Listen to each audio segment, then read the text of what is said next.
The three angels. And it came to pass that when Abraham was sitting in the door of his tent in the plains of Mamre, the Lord appeared to him in the form of three angels in the heat of the day. Abraham raised his eyes and saw three men standing before him. He ran to meet them and bowed to the ground, saying, "My lords, if I have now found favor in your sight, do not pass away, I beg you, from your servant. Let a little water be fetched and wash your feet, and rest yourselves under the tree. I will bring you bread to refresh you. Comfort your hearts, then you may go on your way."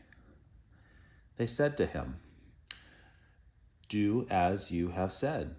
So Abraham hastened into the tent where Sarah his wife was and said, "Quickly, make 3 measures of fine meal, knead it, and bake cakes upon the hearth." Then he ran to the herd and fetched a good and tender calf, and gave it to the young man to prepare. Abraham took butter and milk and the calf and set the food before the men.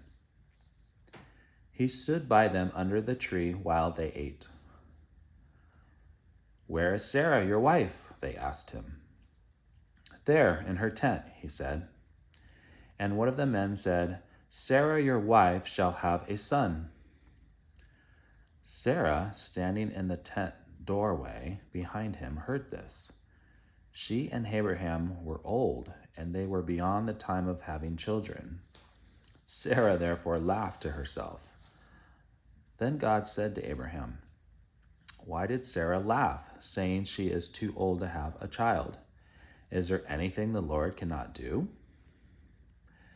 At the appointed time, Sarah shall have a son. Sarah denied that she had laughed, for she was afraid. But God said, "No, you did laugh." The Lord did as he had promised, and Sarah bore Abraham a son in his old age at the time chosen by God, and Abraham called the son Isaac, a name which means "we will laugh."